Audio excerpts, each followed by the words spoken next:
right, welcome back to the One Bar and Lupagus Show. I am Lupagus. The Minnesota Vikings lose to the Dallas Cowboys. The Cooper Rush-led Dallas Cowboys on national TV on Halloween, 20-16. We will talk this one through, as depressing as it is. Before we hop on that, remember this episode is brought to you by WinView Games, nation sports prediction leader and home for Minnesota Vikings, a real shitty team prop contest. I know all of you live and breathe Minnesota Vikings football. I hope you still do after this loss. Put that knowledge to the test. Download the app. It'll be in the description below. Play against other Vikings fans in free or real money contests. We're matching the first $100. You got nothing to lose. So the Vikings really do the rest of the season. But I know it's the app for you guys. If you haven't done it yet, check it out. Hell of a lot of fun. All right, Minnesota Vikings lose to Dallas Cowboys 20-16. We were talking about this thing at halftime, and fortunately, the offense never really got going, never really changed their ways, sticking with the dinking and the dunking, and CJ Ham probably leading the entire team in targets. Kirk Cousins, he had a shit game. You can't sugarcoat this thing. Horrible decision-making. The play that really sums it up for me is when he dumps it out to CJ Ham, who's got two linebackers crashing down on him, and he's got Thielen wide open over the top. I don't know if it was the pressure that got to him, what was going on. Kirk Cousins was definitely off, overthrowing guys. The decisions overall, not great for Kirk today.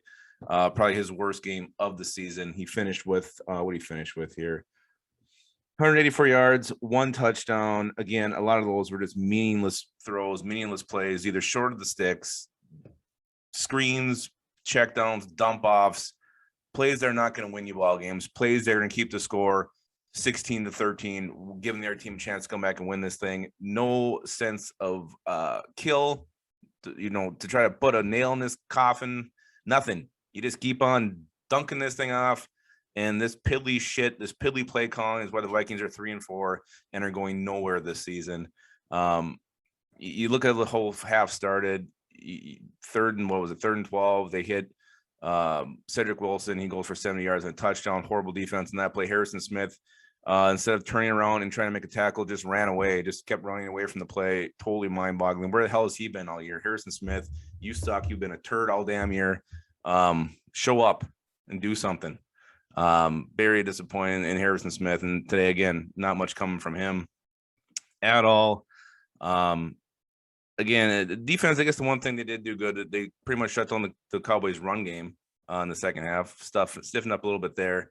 Again, where they fail is where they fail in the big moments. Zeke catches the screen, 3rd and 11.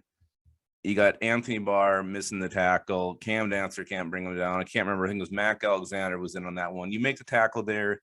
They kick the field goal. We're probably still watching Vikings football right now and still have a hope for our season. Instead, you miss the tackle. He breaks free. Next play, they throw a touchdown to Cam Dancer covering Amari Cooper, who's not even looking at the play. Cam Dancer, what the hell were you doing on that one? No idea. It's so damn frustrating. We see this every single week. Bashaud Breeland, you suck. You are so bad. You are so damn bad. Dropping 2 interceptions. Again, when the Vikings lose, it's always been something weird. They get that weird bobbled pass that went off Breeland's chest, and he flicked it up, and somehow Cooper caught it. You get the second timeout called. I don't even know who called that. I don't know where that came from, if it was the sidelines. If so, I'm not shocked. Mike Zimmer makes another horrible decision, a horrible move. In a season where he's had plenty of those. It's mind-boggling, it's head-scratching, and yes, I am coming out very negative on this one because this was a very frustrating loss for the Vikings, and one that really, what else you got to play for? You're 3-4, you got a tough as hell schedule coming up. This team is definitely going nowhere, especially with the way they call these things. Clint Kubiak, what the hell are you doing? Way too many screens, just screen. You had success in the first drive when you threw the ball down the field, then you quit doing it. Justin Jefferson, just criminally underused today. Adam Thielen, criminally underused today. KJ Osborne, even criminally underused. I don't know. This whole thing makes me want to you got the trade deadline on Tuesday.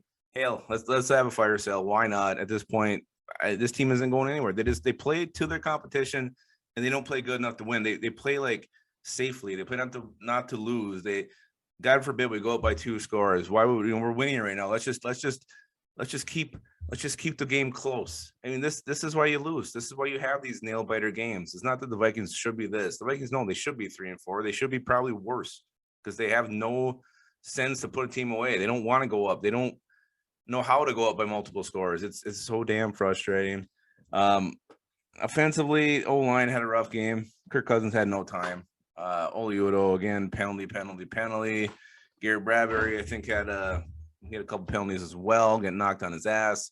Darius, I do think, was probably the only bright spot. I didn't hear anything about Ezra Cleveland, so other than letting guys go by him, at least he didn't have any penalties today. Jordan Berry had some turd punts. At least Greg Joseph came to play, making all his kicks today, so that was good. Delvin Cook, he ran hard 18 times for 78 yards, 4.3 average. CJ Ham again, just he's I love CJ Ham, don't get me wrong. He's not a guy you want to throw the ball to 6 times. And he caught 3 of those for 3 yards. Some of those plays, they were actually throwing the ball backwards. It's so head scratching. It's so, you wonder what other teams, and this is a nationally televised game, what are they thinking when they watch this and they see what we're doing? They're like, why aren't they trying to get a first down or win the game? And why are they throwing the ball backwards when the guy's got 2 guys on them? It makes you wonder. But us Vikings fans, we know this is what we expect. This is what we see. It's what we see every single week, and it's what we're used to, and it's sad. And we deserve better. And again, we deserve better. We need a whole new coaching staff. That is clear. That is obvious. It's kind of been cock teased throughout the season. We felt it early, and we started, okay, maybe they can ride this thing out. Hell, at this point, might as well. There's really no one who could take over. But this team's going nowhere with Mike Zimmer in charge, and that's plain and clear and obvious. So, again, I don't feel the Vikings lost to Cooper Rush as much as I just think the Dallas defense was too much for our shitty old line and our inept play calling ability to overcome. I just felt like they didn't attack any weaknesses. When the Vikings did finally move the ball down the field in the second half, it was to the refs. Thank you for some sympathy calls that got us back in this game. Again, you get 2 turnovers, you get 0 points off them. How does that happen? Get a turnover, throw the damn ball down the field, make something happen. 0 points off of 2 turnovers. That's why you lose. That's how you lose ball games. That's not how you win ball games. Again, just a very frustrating game from top to bottom for the Minnesota Vikings, losing 20-16. And this one is probably going to be a season killer because you got Baltimore next week, Chargers, Packers on the schedule coming up. This team is probably going to be 3-7, and just scratching for draft position here the rest of the way. Again, hate to be a downer on this Halloween, but it is what it is. This Vikings team, it's turds. So speaking of that, let's go to the turd of the game. It's easy. I could just say Bashaud Breeland because I seriously think he's one of the biggest turds to ever play for the Minnesota Vikings. But I'm going to actually go with Kirk Cousins. His decision-making I thought was horrible.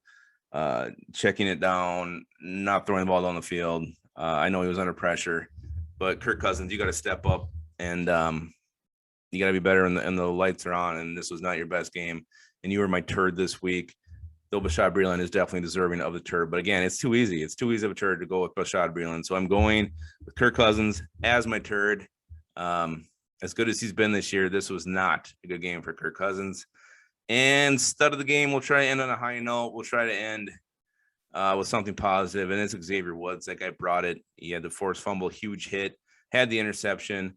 Other guys had chances for interception. They couldn't catch it. Xavier Woods could catch it. He was motivated against his old team, and he played well. Unfortunately, the Vikings couldn't cash in on the opportunities he created for them, and we are now 3-4, losing to Cooper Rush and the Dallas Cowboys and Mike McCarthy, which just sucks and stings and is just gross. It's just everything about it is disgusting and gross. So that's it. A game Minnesota Vikings really should have won.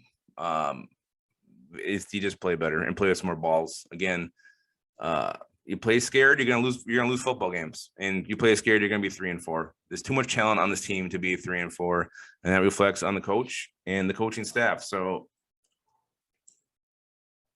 I'm sure they're just going to ride this thing out, and the Vikings are going to probably end up being, 6-11, something like that. By the time this thing's over, and we'll pick 10 or 11. That's what's going to happen. But we'll be here with you guys every single week with the ups and downs, riding this thing out, seeing where this 2021 season ultimately takes us. And all we can do as we're watching this thing unfold is try to keep our skull in our hole.